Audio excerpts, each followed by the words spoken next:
turn out the lights over here.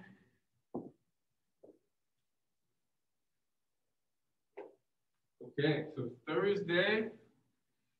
It's beautiful outside. Have you guys been able to enjoy the weather at all the last couple days? I guess really it was what? Yesterday was nice. Yeah, I mean, the last time we were here, wasn't it like snowing outside or something, right? Wasn't that just a few days ago? I don't know. The days all sort of blur together in a way, but I think it was Monday. There's weird snow and it's like blowing back and forth, and then it sort of turned into rain. And now it's spectacular. So I feel like maybe old man winter will be back, but doesn't feel like it today at least. So we'll have to keep our eyes open. It's very encouraging though. I don't know how it makes you guys feel, but as I walked to school this morning, I teach a class in the morning as well, and the sun was rising and the snow was melting, and it was just like, okay, this is good. And I don't know if you could tell last time too, I was a bit of a space case because I had gotten my shot, right? I think I told you guys this. I got my first dose of the vaccine, and I was just like not here. It was really hard to focus. My arm hurt, even putting on my backpack hurt. And I don't know how many of these details you guys want, but I felt sort of feverish and achy and just like kind of crappy, it's just like everything just felt crappy. But it went pretty quickly. It was almost like a weird mini case of COVID. I don't want to scare you guys or anything because I don't think it was a full-blown real case of COVID because I think I had COVID last year, kind of at the beginning when a bunch of people got sick. And it was the same sort of thing. It was like achy, fevery, but much more intense, of course, like real fever, real aches, my guts hurt, everything hurt. And then it sort of turned into the throat lungs thing by the end of it. And so this time is much shorter, much sort of littler, less scary, but still crappy. It still felt like, okay, it's almost like what it feels like to have COVID. I guess that's what's going on when you get a shot, right? So that's been my week. But now I feel great, right? Like I said, this morning I'm walking to school. My arm doesn't hurt. I can, full range of motion. I can lie on it in bed, and I don't feel like I'm dying or anything. And yeah, I don't feel feverish. I don't feel anything. I feel great. So it just took a day or two to pass through. But I guess it was on Mondays when we met. That was like the next day, right? Like I guess less than 24 hours after I'd gotten the shot. So I was feeling pretty crappy. So something to look forward to if you are getting the shot in the future. And I hear the second one is even worse than the first. So I'll keep you posted on that. That'll be late March for me, I guess, when spring is actually really coming. So anyways, that's my news. We were talking about exams and stuff. I already announced this last class, so I feel like this might be overkill, but I'll just do it very, very quickly. We do have an exam on the horizon. I'm going to make a review sheet for you later. But just again, I've done this for several days now, but just so we're all on the same page.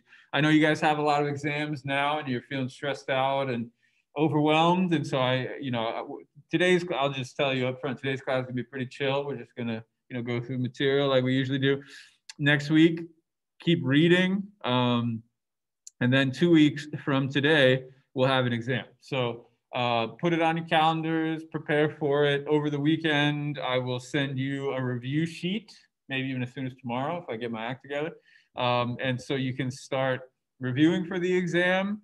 As you can tell, the only thing we're going to read from here on out until the exam is this book. So, hopefully you're enjoying it so far. Today's class, we're going to start covering it.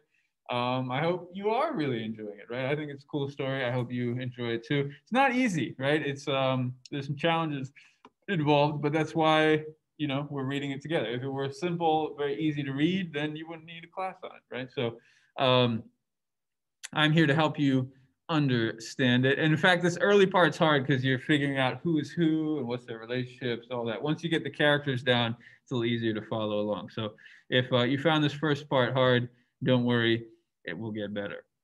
Okay, any questions about stuff? Exam, like I said, I'll send you a review sheet and give you more details on the exam later, but just right now, just so it's clear, 3/11 is the day, 2 weeks from today. Any other things you want to ask about right now? We doing okay? Chat, you guys good? Okay.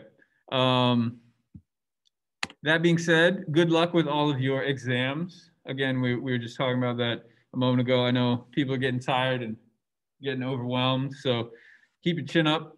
You know, there will be an end to this too, as they say. The sun will rise in the morning. So last time we did duty, success, pleasure. It was actually a really nice class. Again, even though I was all spacey and jacked up on vaccine, I think we had some pretty good conversation. We talked about what these three things are, how they relate to each other, how they play out in our own lives, right? Ways of defining these things. They're not necessarily obvious, these aims of life.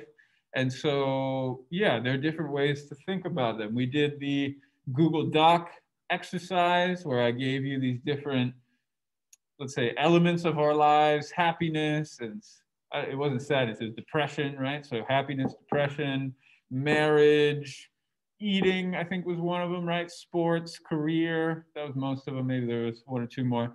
And I asked you to kind of assign, you know, which one is most important for you. And one takeaway I hope you were able to get from this exercise is that these are very contextual, right?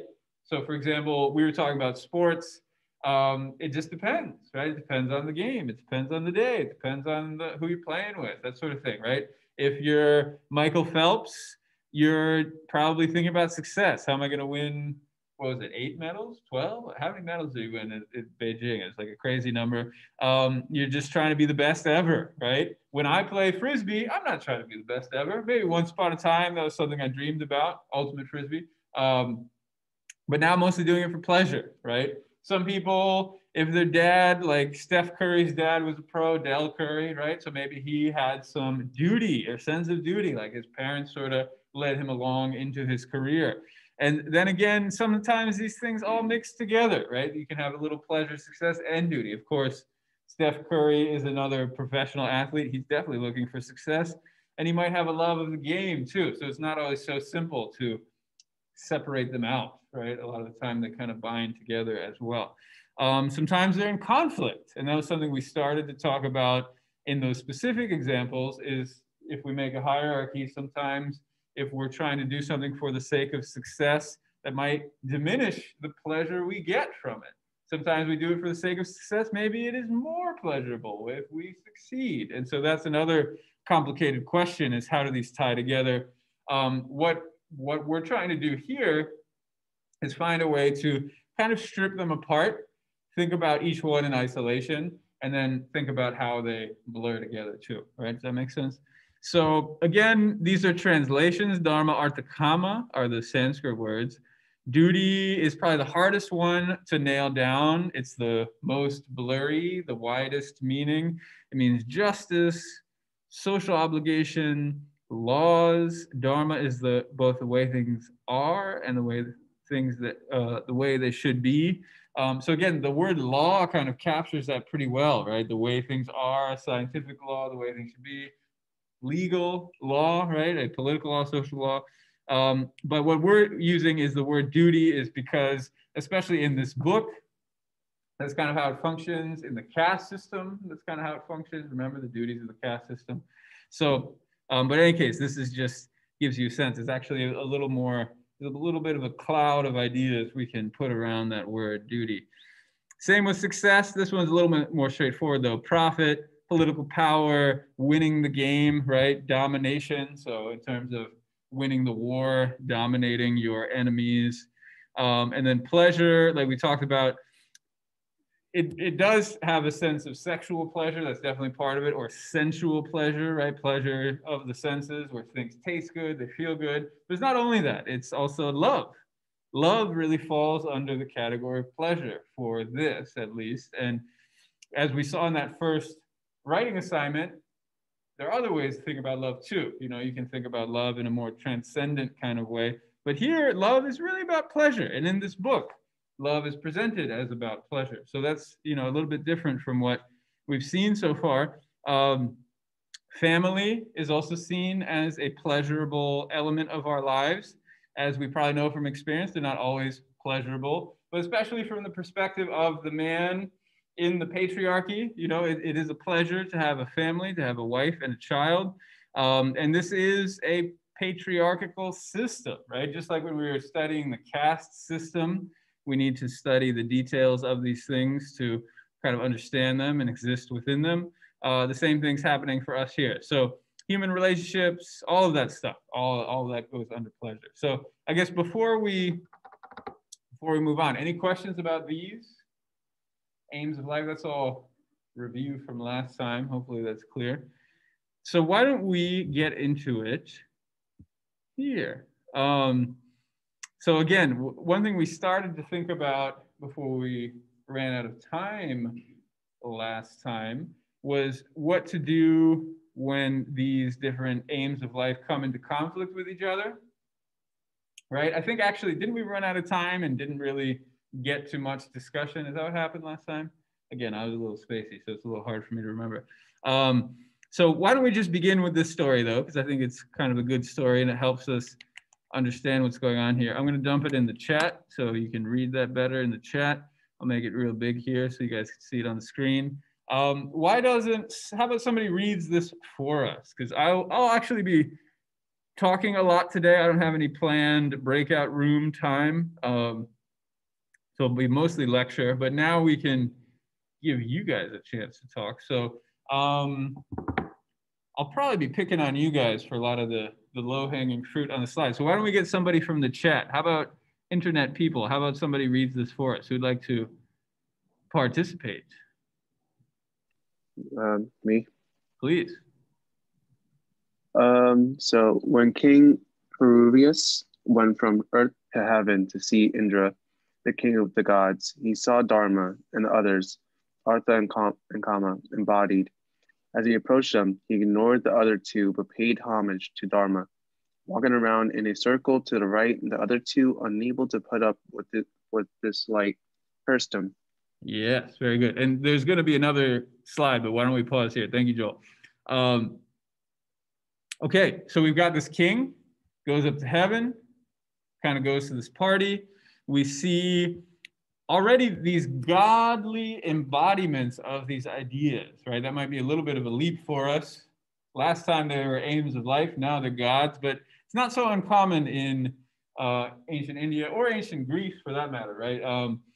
There's a god of fire, for example, right? Doesn't mean there's no fire on earth. It's just sort of a parallel for fire, and there's something similar happening here. Just like there's duty in our lives and on earth, there's a god of duty, god of dharma. There's a god of success, artha. There's a god of pleasure, kama. So that shouldn't be too surprising. I guess before we move on, we can just kind of act this out a little bit. We've got a king. He goes up, goes to this party, sees the god of duty, right, dharma, goes straight to him, ignores the other ones. Has this ever happened to you before? You're at a party and maybe, one of your friends walks in and you're like, hey, friend, how's it going? And then they sort of walk right by you and you're like trying to like shake their hand or give them a high five or something. They just totally ignore you and you're like, okay, whatever. That's fine. I didn't see you either. Has that ever happened to you guys before? Yeah, it happens all the time. It's very embarrassing. Makes you feel kind of small and unimportant. And that's sort of what happens here, right? The king beelines it just straight for dharma, ignores the other two, and as Joel read for us, the other two, unable to put up with this slight, cursed him. And we'll see what that curse means in a moment. So as we can see, this is, it's a story. It's kind of a weird story. We got some gods and they're all at a party. What do you think this has to do with our lives, right? If we interpret this as a metaphor, are you able to put that into words? Is that obvious yet? What does this have to do with our lives? Can you guys make sense of it so far? Again, we've only read half of it, but interpretations? I would say that like you can't just focus on one aspect of life, but you have to focus on all three of them to be successful. Very good. Yeah, exactly. And so we talked about this before, right? There's kind of a hierarchy here where duty is the most important aim and success is below that and pleasure is below that. So if they come into conflict, you should do your duty, right? And then only after that, do your success, and only after that, do your pleasure. We'll talk about this more in a minute. But what this is saying just like Anthony said very nicely, if you couldn't hear him, he said we should not ignore the other two, right? Even if Dharma is the most important, let us not forget success and pleasure. And that's something I like about this. That's one reason I'm teaching this, is I feel like pleasure doesn't always get a seat at the table in religious studies. Have you guys noticed that? In a lot of religious traditions, you know, what I specialize in is Buddhism. That's certainly true. It's almost always about other people, being kind to other people, being altruistic. If you're thinking about yourself, you're being selfish. If you're thinking about your own pleasure, you're being selfish. And we often limit pleasure to just like basically sex and food and that sort of stuff. It's like, and that's indulgence and that's bad. And you should be more nice and outgoing and helpful to other people. But here, what we might call wholesome pleasure, right? Because again, pleasure is more than just sex, right? It's love and family and relationships. It's friendship, right? It's all the sort of nice human interactions that theoretically we have in society. These are the, you know, the finer things in life, the pleasures of life. There is a place for that, right? This is saying that there is a place for that. Okay, let's keep reading. Who would like to continue for us? Let's get the chat going again, just because you won't have a ton of participation opportunities, and this is a great one. And of course, if you need a motivation, you know, if you prefer success over duty, you know, participation is part of your grade. And if you've never participated before and I have no idea what your voice sounds like, it'll be very hard for me to give you full participation points. And now is your chance to shine. Who would like to take this opportunity?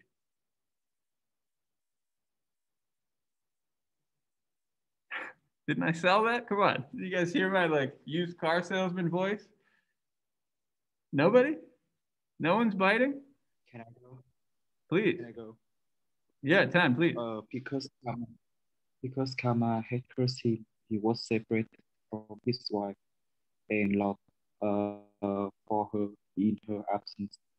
When he had managed to put that right, then because Arthur had cursed him, he became so excessively greedy that he stole from all four social classes.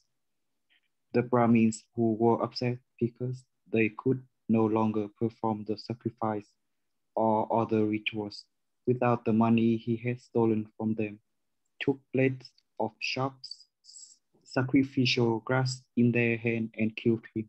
Page 205. Yes, very good. Thank you, Tan.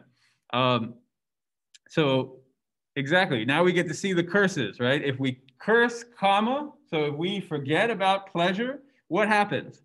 And again, this is this is marriage coming up again. His wife, who he presumably loved and had a nice relationship, she leaves him, right? Have you guys ever pursued maybe success and forgotten about pleasure?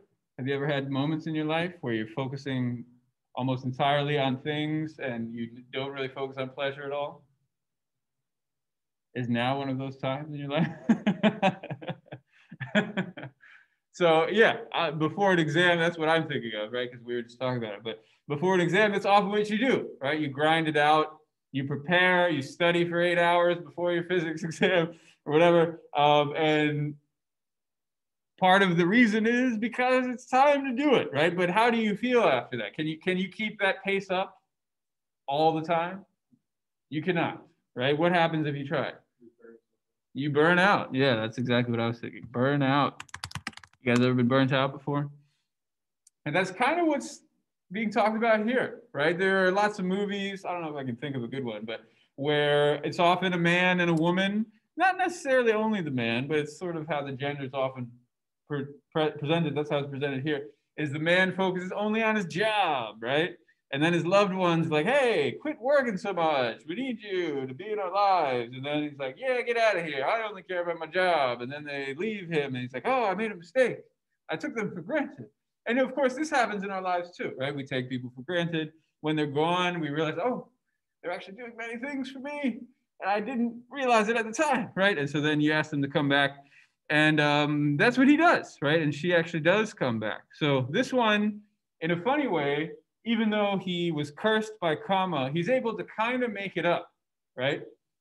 There's almost a message in that saying like, yes, you can actually neglect pleasure for a time, but there will be consequences, right? You will lose your loved ones, and that is a major consequence, but you can also make up for it, or at least in this case, he did. Sometimes it's the last straw, you never know. The second part is a little bit weirder, right? Artha, which of course is success, the god of success, curses him, and he becomes excessively greedy. That one's a little more confusing, right? The god of pleasure curses him, he loses the source of pleasure in his life. That makes sense. But the god of success curses him, and he doesn't lose his money. He doesn't lose his house or his possessions, whatever things he's gained in life. He becomes excessively greedy. How do we make sense of that? What does greed have to do with success? Can we match those up?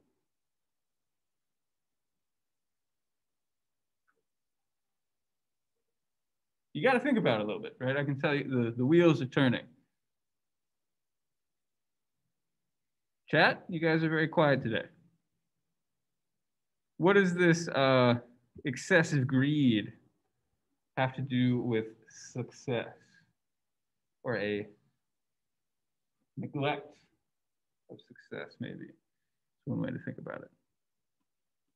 A curse from the god of success, because again, that's what's happening here, right? The other two cursed him. God Artha cursed him, and he became excessively greedy.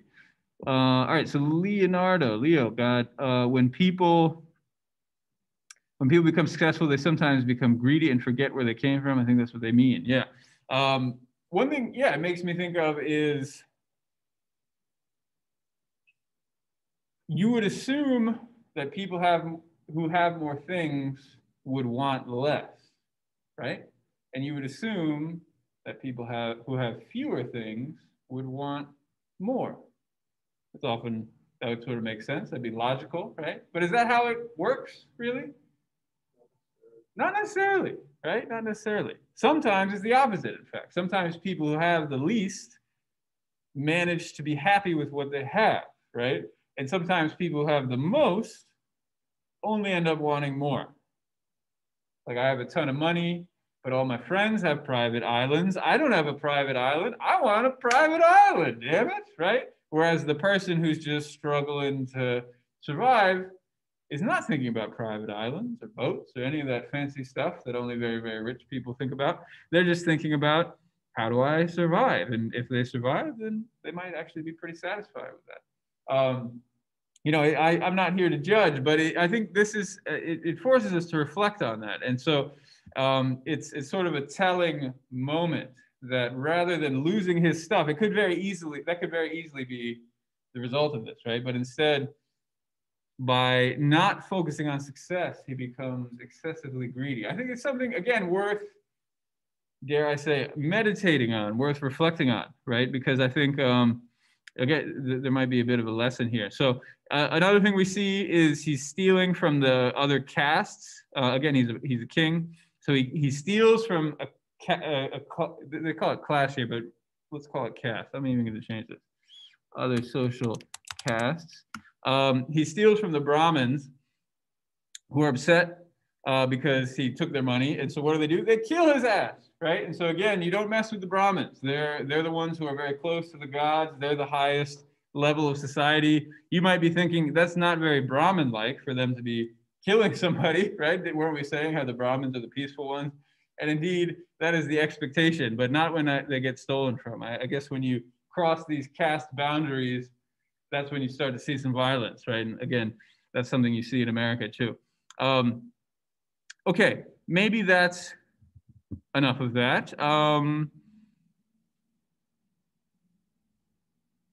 Yeah, one last piece before we move to the Ramayana. And if you haven't guessed yet, we're going to use these aims of life to analyze the Ramayana. I'm going to keep hitting you over the head with the 3 aims of life to the point where you're going to be very tired of them by the end of next week.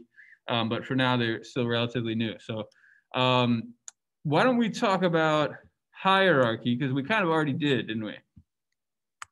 Hierarchy. How does hierarchy play out in the 3 aims of life? Very simply put, I kind of already said this, but just so we're all on the same page. what's the hierarchy here? Which one's most important according to ancient Indian culture? Duty, right? So one at the top, duty's most important, then success, then pleasure. So if you're in a situation where you have to choose between the two, you have to choose between success and pleasure, which one are you supposed to pick? Success, yeah. But, and I think that's kind of speaks to American values. Would you guys agree with me? We see people who choose this one as being weak and not tough enough, not disciplined enough, right? That's sort of how we think about things here in America. This one falls at the wayside a little bit, doesn't it? I mean, we respect sportsmanship, we respect justice, theoretically, most of the time. But a lot of the time, if there's a conflict between success and duty, I don't know, do the ends justify the means? Remember we talked about that? That is a phrase that comes out. You know, there are people we respect. A good example is someone like Elon Musk or someone. I don't really know much about the guy. He's kind of this big fancy figure. Definitely successful. Would you guys agree with me?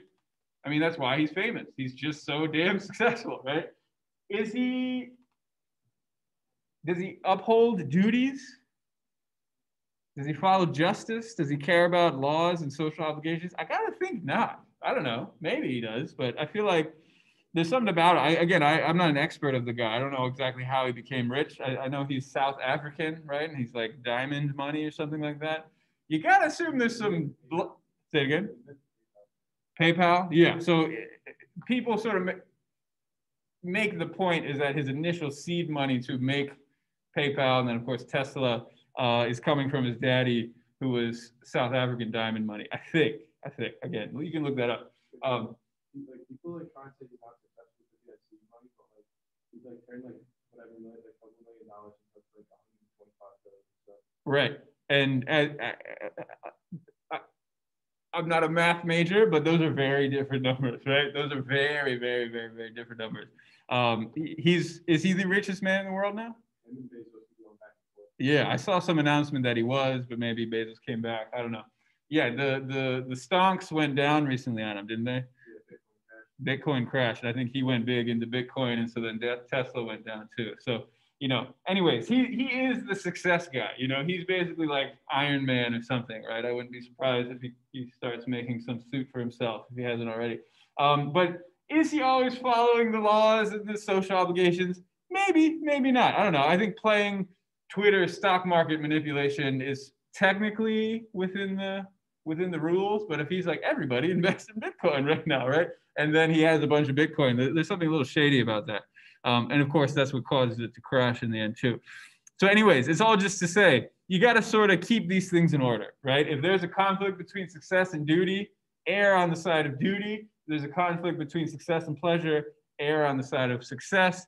But as this reminds us, don't forget about the others, right?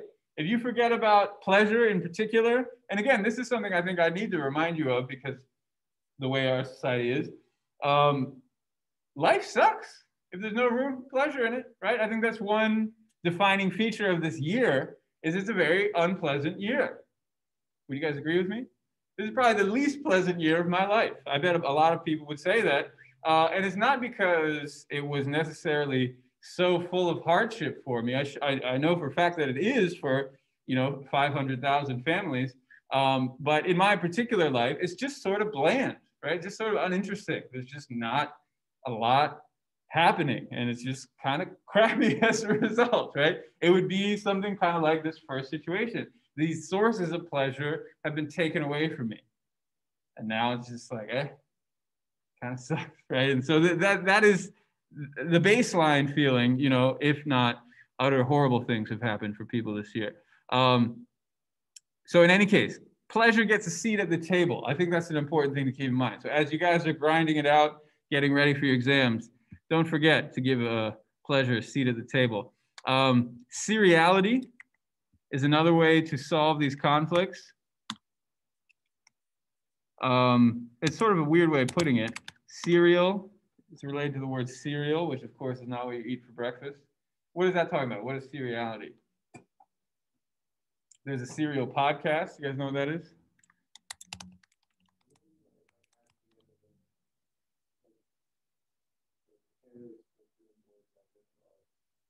that's what we're here to do, is put things into words. Close. It's not exactly multiple as much as in an order, right? So 1, 2, 3, 4, maybe they're all jumbled up. It's like, put these in a series. Okay, 1, 2, 3, 4, 5, right? And so there's a sense that rather than doing them all at the same time, is do them one at a time, right? There's a phase in your life where you focus on success more, and that'll be early in your life when you're a student. So when you're young, focus on success, focus on learning, focus on achieving goals. There's not, you're not wise enough to really know the duty stuff. I mean, obviously listen to your parents, listen to your teachers, whatever, but you're really just trying to gain knowledge and win the game, right? Pleasure, you're too young to have sex. And then when you are old enough to have sex, you're supposed to stifle that real hard, right? It's mostly men, again, patriarchy, right? Mostly men learning from men in an all boy environment. So sex has no place here. When you're a student, you're just not supposed to have any sort of sexual inkling within the group or outside of the group. But then we have other stages of life, right? Then you get married, and that's when you can actually have some pleasure, right? And I think there's something really nice about that. We see marriage in this society as this sort of obligation. Maybe there's like a tax benefit, whatever, but you have kids are a pain in the ass.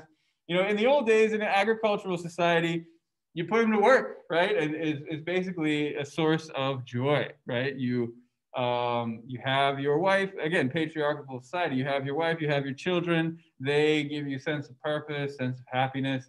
Family was pleasure, right? And I think that's, again, an important message that sort of gets lost. Maybe it's tied up with the patriarchy, though. Maybe women don't always want to be objects of pleasure. And then finally, you retire and start thinking about dharma more, right? Justice, advice, all these sorts of things. So there's a sense that there are stages to life. There are stages to these various pursuits. Symbiosis. What's that mean? Symbiotic relationship. Mutually beneficial. Yeah, maybe you've heard it in biology class. Does that ring a bell? Biology intro textbook probably has this word in there. As opposed to a parasite, right? Parasitic relationship. Parasite would be like a tapeworm that's taking all of your nutrients. Symbiotic relationship would be like the bacteria in your guts that digest the things you cannot digest, and then they give you things that you can digest, right? So they get to eat and you get to eat, and everybody's happy, right? Everybody wins. So here it would be almost like somebody in society focuses on success, somebody focuses on pleasure, somebody focuses on duty.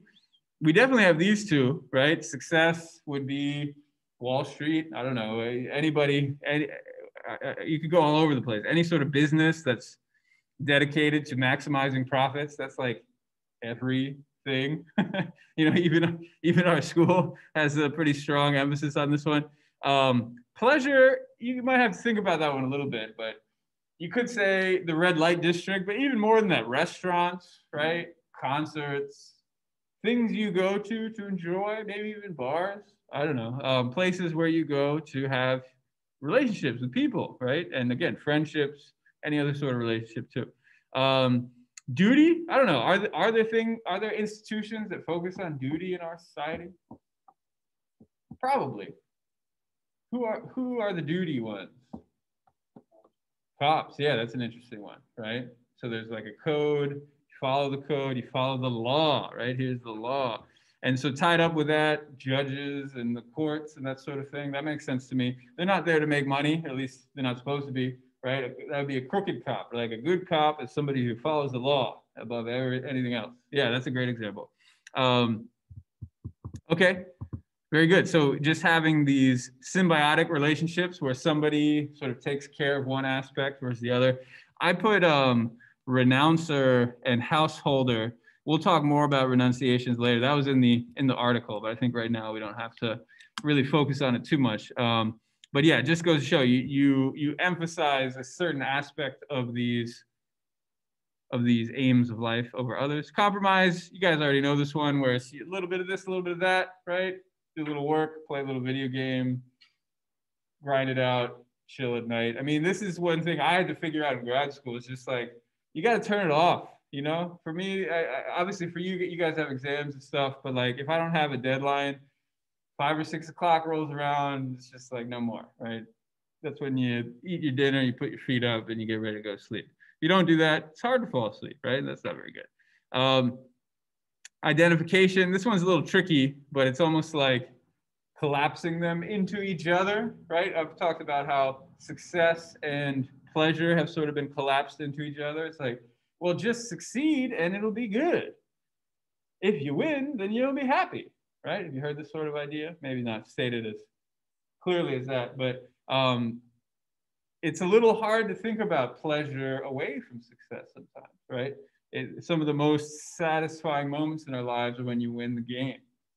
And, you know, I've already talked about Frisbee, but I've had some very nice moments playing Frisbee where like I throw the pass, it wins the game. It's like, yes, right? That's a great feeling. But it really is more of the success side than the pleasure side. According to this system, those would be two separate things, but we often put them together. Okay, and that's basically all of them. So what's the point is, again, these are very contextual. We can put them together. We can pull them apart. We can organize them. We can make hierarchies. We can do different ones at different times. We can find balances for them in our lives. So it's just trying to give you a few pieces for thinking about the various aims in your life. Any questions about this before we move on? And like I said, we're going to use this over and over again. So these are going to show up a lot in the Ramayana. I'm going to ask you why certain characters do certain things, and the answer will almost always be one of these, right? Or somehow related to these. So look out for it, right? As you're reading the Ramayana, this is what I want you to be, what I want you to be thinking about. Okay, if there are no questions, let's talk about the book. So, the Ramayana is one of two major epics of ancient India. Has anybody heard of this one, the Mahabharata? Okay, well, heard of it is a good start. There's another book called the Bhagavad Gita. Does that ring a bell? If you ever took like a world civ class, these probably came up because they're two of like really the oldest, most important epics, at least from Asia. What are the epics from Greece? Do you know the names of the epics from Greece? Homer? Iliad and the Odyssey, yeah. So they're kind of parallel. Iliad and the Odyssey are at least written down earlier, right? Those are like pretty early. I forget exactly when, 8th century BC, something like that, like really long time ago. This is a little bit later, right? 1st or 2nd century CE, around the time of Jesus, right? So just to kind of put it in world history perspective. But that being said, that's when it's, you know, starting to get written down and called the Ramayana. So maybe some of these stories are even earlier than that. We won't talk about the Mahabharata. The Bhagavad Gita is part of the Mahabharata. Mahabharata is very long. Also a story about these conflicts of duties and pleasures and successes and so forth. So there's a great overlap between this story and that one. This one's actually a little bit simpler, which is why for our intro class, we're sticking with this one. One thing I should tell you is this is a retelling. What does it say? A shortened modern prose version. So if you can't see that, shortened modern prose version, which is just to say, this is not a translation as much as a retelling. So our author, Narayan, he's a modern author. He knows this story very well. He's read it in Sanskrit, and he's telling it to us again, right? If it were translation, it would be like this thick. It would be thousands of pages because this is an epic, right? Epics are often long and big and epic, right? Hence the word epic that people use now on the internet. And so this is, again, I think Narayan is actually a great writer. He has a bit of a sort of classical style. This retelling is a little bit old. It's from, I think, the 70s. Let's see. Yeah, the first, you guys ever look this up? You can find it in the publication page. The first edition was 1972. And so then this edition is later. This is 2006. But most of the, let's say, intellectual property is coming from 72. So this is not a new edition. One reason I chose this, though, is I think it's a nice compromise between kind of being true to the original source, but then actually being able to read it, right? And those are sort of two different requirements, right? If you make it very readable, you lose a lot of that texture, a lot of that original source material. But if it's too close to this, then you can't understand it. So I think this is kind of a nice in between. I hope you feel the same way. That being said, a little bit challenging. So I've been talking a lot. Why don't we watch a video? This link is actually broken, and I tried to find a better one, and then I realized there were no subtitles. We could watch the no subtitle version, but I think let's watch this. This is actually an alternative version, but it tells the same story. So let's give it a try. I've actually never seen this before, but you know, let's live dangerously and see what it's about. It's the same story. I did kind of preview it, but let's give it a try. I'm actually going to pause the record again. Can you answer that question? I know I'm hitting you with a lot of names right now, so I'll just tell you exactly what the answer is. Rama is an avatar of Vishnu. Okay, again, that's three new words for us, right? So that's a lot to sort of digest. But again, who is Vishnu? He's this important god, the preserver, protector, right? Who is Rama? He's the main character of our story. He's a human. What is an avatar? The manifestation of a god on earth. Have you ever heard of an avatar before? Is that used on the internet? Oh, it was. That's right. I've never watched that before. Is that good? Pretty good. What does avatar mean there? Airbender. It's like gets reborn. He's like all four of the elements. Okay. Are there gods in that? Interesting. So they kind of say again? Like their avatar, like is their god. Okay, interesting. But they don't come out and say that they're gods in the background. So they basically take the same idea. There's some kind of important being that they call an avatar, but they don't explain that there's a god in the background. Okay, so that's sort of interesting. One connection, Avatar the movie, right? What actually, oh yeah, the internet thing. What I was thinking of is your character, like your screen image, what is it called? The image you put like on Twitter or something, isn't that called your avatar? Or a character in a game, isn't that called an avatar? Right? So like, this is my avatar in some simulated world or whatever. I think in, maybe it's sort of outdated language now, people probably don't use it as much, but I think in like virtual reality sort of spaces, if you encounter other people and they look weird and they look like a monster, an animal, or it's just some other human, you'd say that's my avatar. So this language was used in the internet, right? But it's flipped a little bit because then you're the god and that image is your avatar, right? So anyways, again, this is coming out at sort of an interesting time where there are other parallel things happening, for example, in Christianity. Are there avatars in Christianity? Obviously, they don't use that term, but there's something sort of like that happening. Jesus, right? So Jesus is God on earth. Rama is God on earth, or at least a specific God, Vishnu, on earth, right? And even the Buddha sort of plays with those themes. There's something, we'll learn more about the Buddha later, but there's something in the water around this time, right? A lot of different societies are thinking about what would it be like if God were part of society rather than being so far away from society. And this is what we see happening in Hinduism. So he's an avatar. That's again, Sanskrit word, it means crossing down. So a god who's crossing down as a human. One thing we saw before, how much time we got? Yeah, we got plenty of time. So one thing we saw before was, I showed you a sacrifice ritual where there's a king who really wanted a son and he couldn't have a son. So he went and he found a Brahmin to do this ritual for him. Remember that? Touched his foot, very sincere faith, crying almost. but not quite crying, like on the brink of tears. They do the ritual. Remember that? Does that ring a bell?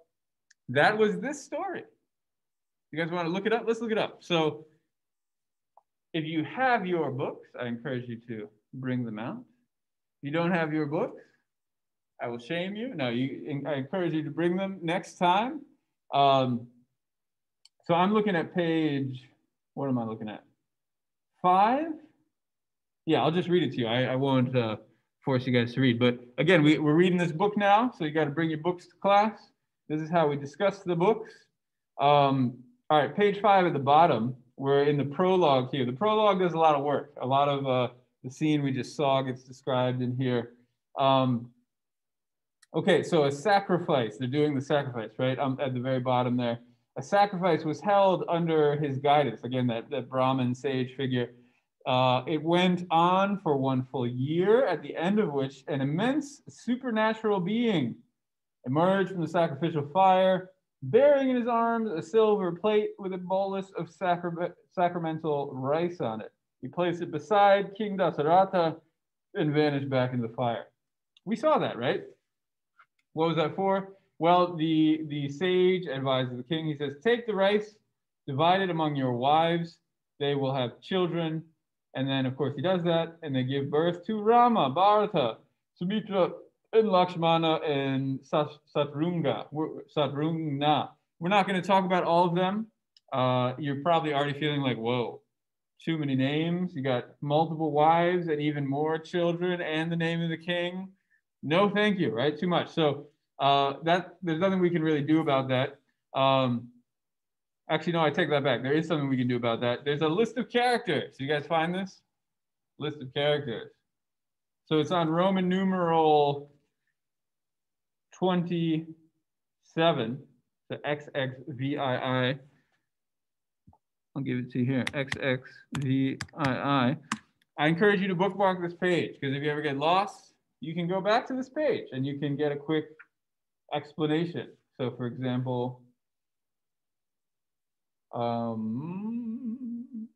it must be at the beginning. Dasaratha, yeah, the wives, the children. We've got Bharata, Rama, the twins, Lakshmana, and Satrugna.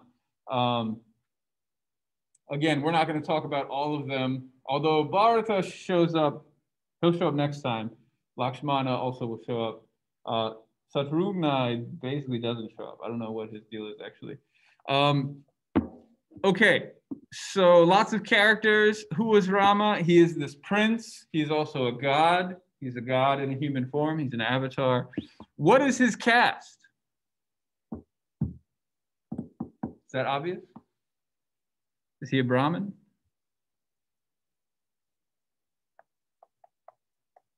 Rama, a Brahmin.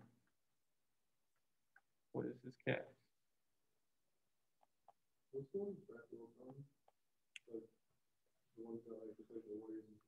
The Warriors in the King one, exactly. You could call it Kshatriya. That's hard to remember. You don't have to remember. But yeah, call it the warrior caste, the king caste, same thing. And so that's what he is. How do you know? Well, look at him. He's got a bow and arrow, right? I mean, he's not just wearing that for show, right? He's a badass, right? He fights. He commits acts of violence, right? If we think about what is his duty as a member of this caste, it is to be violent, right? He's leading and setting down laws, but he's also fighting the bad guys. And in this book, we have bad guys, don't we? Who are the bad guys?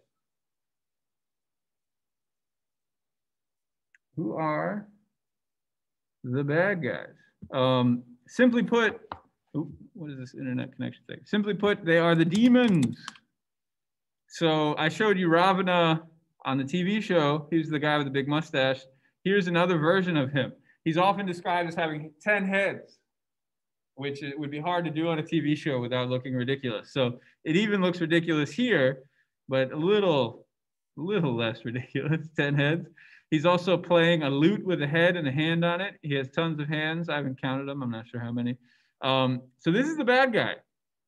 He's a demon. One thing to think about with the word demon is that demons were kind of demonized. What does it mean to demonize someone? You guys ever demonized someone before? Make him hated. Yeah. Make him look like a devil. Make him look like a demon. Exactly. And so we basically think of a demon. I don't know about you guys, but it's evil. Maybe it like eats people. It's like a monster or something like that. Here, it's not quite as evil. There's some in Doniger, she talks about, it wasn't in a section we read, but she talks about how in kind of Christian Europe, there's a demonization of demons, right? Where demons were turned into these evil creatures that are non-Christian. But if you go back to kind of the Greek times, you add an A or an E here, you get a daimon, which is just, it's not a god, but it's not a human. It's just some other kind of spirit. It's not necessarily good, not necessarily bad. Socrates encounters one. There's a famous dialogue where Socrates talks to one of these daimons. So anyways, it's just to say, these are the bad guys. So I'm not trying to say like, don't think of them as demons. They are demons for sure, but there are some redeeming qualities to these characters. They're not just totally evil, right? They are the bad guys, but you know, they have their, I'm not going to say human characteristics, but let's say they have their redeeming qualities too. So what's Ravana's deal? Why don't we look at the book for that too? On page 4, you might have skimmed through this because again, a lot of names and things going on.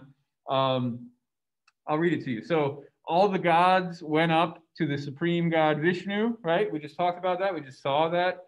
And they explained the 10-headed Ravana and his brothers have acquired from us extraordinary powers through austerities and prayers, now threaten to destroy our world and enslave us. So austerities and prayers.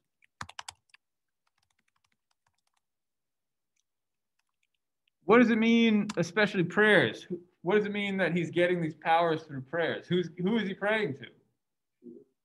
Shiva. He's praying to the gods, right? So it's this funny thing where he maybe wasn't so powerful initially. He prays to the gods. He's like, hey, Shiva, I'll keep making offerings to you. I'll keep making sacrifices to you. It wasn't clear in that passage, but he is a Brahmin. Even though he's like a 10-headed monster, he's a Brahmin. He's still at the top of the class. He knows the rituals. He does the rituals. He's good at them, and he gets all these powers. He gets so powerful that the gods cannot stop him, right? That's one of his powers, is that the gods are unable to stop him. So I'll continue. These are the gods complaining. They go along recklessly in their career of tyranny, suppressing all virtue and goodness wherever found. Shiva is unable to help. Brahma, the creator, can do very little. Since the powers of Ravana and his brothers are now misusing, were originally conferred by those two gods and cannot be withdrawn by them. You alone are the protector and should save us. And of course, Vishnu says, yeah, no problem. Ravana can be destroyed only by a human being, since he never asked for protection from a human being. And so then he goes on and says, all right, I'll do it. In that section too, they talk about the serpent on whose coils he rests, right? So we get the giant snake image there too. Anyways, so there's a loophole, right? This is actually a common theme in Indian mythology. There's another story too, where this demon, he's a bull-headed demon, becomes so powerful because he prays for all of these powers from the gods, and he is invincible to all of the gods, so the gods cannot kill him. He's also invincible to all men, so all men cannot kill him. So what is left? What can they do? How do the gods ultimately defeat them? Who do they turn to? Maybe curse him. Curse him. A woman. They get a woman to defeat him. And so this is where Durga comes from. It's like a very powerful goddess. And if you ever go to like the Met Museum or any museums that have Indian art, and if you ever see a woman with a big spear stabbing a demon that looks like a bull, it's a very sort of strange image, but it shows up a lot actually. That is Durga, and that is the story. Again, it's this loophole, right? There are all these protections against gods, and in that one against men, and this one just against the gods. And so Rama says, okay, I'll come as a human. And so it explains why he's coming down to earth as a human to defeat Ravana. Okay, that should be pretty clear, right? Questions so far? So we've got our main good guy, Rama. We've got our main bad guy, Ravana. And I know their names look a little bit similar, so you will just have to sort that out. Any questions so far? How are we doing? I know there's a lot of information, a lot to take in, a lot to digest. We're tired. It's late in the afternoon almost, but we only have 10 minutes left. So why don't we get into the story a little bit? There are all these little frame stories. I think, where did I write a note about that? Here. Yeah, lots of little frame stories. So one way to think about these is just storytellers. You know, you gather around the fire, you tell a story. People like to tell stories. Storytellers would have all these different stories. Then somebody just started to record them together, right? And so that's something we see here, are all these little stories. Here's Rama as a young boy with his brother Lakshmana and with his teacher Vishwamitra. And the teacher tells him a bunch of stories. So why don't we go through one or two of these, and then we'll call it a day. How's that sound? And I guess even before we get to that, there's this battle with a demoness. So let's check that out. So on page 12, now we're finally actually getting into the story, right? Rama is the boy. He's been born. He's now kind of getting educated. He's out on an adventure with his teacher. And they encounter this monster. So who is this monster? We actually learned kind of a lot about her. She loomed over them with her eyes spitting fire, her fangs bared, her lips parted, revealing a cavernous mouth, her brows twitching in rage. And it goes on. But Rama hesitates. No, obviously he's shooting her in this image. But in the book it says Rama hesitated. For all her evil, she was still a woman. How could he kill her? And then his teacher said, and what I want you to think about is, why is he hesitating? Then his teacher says, you shall not consider her a woman at all. Such a monster must receive no consideration. Her strength, ruthlessness, appearance rule her out of that category. Formerly, God Vishnu himself killed this other woman, demoness, wife of Brigu, who harbored the Asuras fleeing from his wrath and refused you, blah, blah, blah, blah. So what's going on here? Why is Rama hesitant to kill this demoness? Why does he hesitate?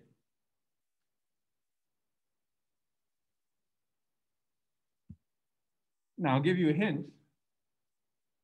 I warned you that I'm going to ask you a bunch of questions about why characters do what they do, and that there's a list of motivations. We might even call them aims that help explain their actions. Which aim of life is operating here?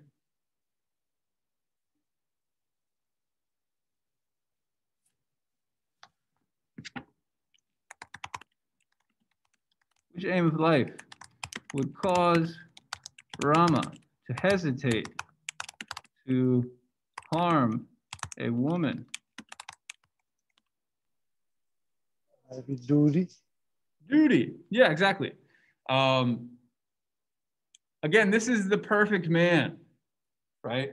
According to this old traditional system. He embodies duty, righteousness, right? Following justice and doing the right thing. And so as a young man, he learned that men are not supposed to hurt women. Have you guys ever learned something along those lines? I'm going to guess that you have. You know, maybe not exactly in those words, but I grew up in a house with lots of kids. I'm one of 5 children, and I have only one sister, 4 boys, 1 girl. There's a lot of rough housing, we can say, right? But one message that was drilled into me is you never hit your sister, right? It was not drilled into me that you never hit your brother. We hit each other all the time, right? But it's not drilled into me to never hit, or it was drilled into me to never hit my sister. So it's not to say that this is some universal rule, but I think it is in there somewhere, right? And that's where Rama is coming from. He sees a woman and he hesitates. He says he doesn't want to kill her. But his teacher corrects him, right? His teacher says, actually, don't think about her that way. You should kill her, right? So as we think about what is happening in this story, we could take it in a lot of different directions, right? We could take it in a direction of misogyny. You guys, have we talked about misogyny in class before? So being prejudiced against women. We could see that operating here. We could also think about in groups and out groups, right? So if we are in our own society, we need to protect women, is what Rama is thinking. If we are out in the world fighting against our enemies, there's no difference between the men and the women. It almost makes me think of, you go to war, right? Let's say, I don't know, you go to Afghanistan, you go to wherever wars are being fought these days. I guess Syria, there were some conflicts there too. And you're an American soldier, and you know, maybe you're trained in these sort of old school values. You don't hurt women, and you see a woman come out, and you think, all right, this is a woman, maybe a civilian, I don't want to hurt her. And then all of a sudden, she pulls out a gun, right? And all of a sudden, you feel threatened and you're in danger, so you shoot her or something like that. There's something very similar happening here, where it kind of doesn't matter if it's a man or a woman. If it's an enemy, that's the operating category, right? That's what matters more than if they're man or woman or anything else. And so that's what the teacher is telling him here. And when we think about this as a scripture, right, this book as a way of navigating the world, it's creating categories for you. It's basically saying, on your team, there are men and women. And men are supposed to protect women on your team. But on the other team, doesn't matter. They're all demons, right? Kill them all. And if that's the message that you are receiving here, again, from a young age, there's something kind of horrible about this, right? This is setting people up for war. As you read an epic like this, or like the other epics, they give you the mindset that allows you to engage in war, where you are the good guys and they are the bad guys, right? Regardless of whether they're men or women. Does that make sense? Okay, so this is a passage about duty, right? As Drissa said very correctly a moment ago, it's learning. It's learning about how to righteously kill, right? How to righteously kill these demons. And in fact, at the end of the scene, I think it's at the end of the scene, Rama says something to the effect of, from now on, wait, where was it? Well, I don't see it. If I know, yeah, there it is. So on page 13, thereby inaugurating Rama's life mission of destroying evil and demonry in this world, right? So here he is developing his duty, right? It is duty to kill these bad guys, kill all the demons. All right, we only have a few minutes left.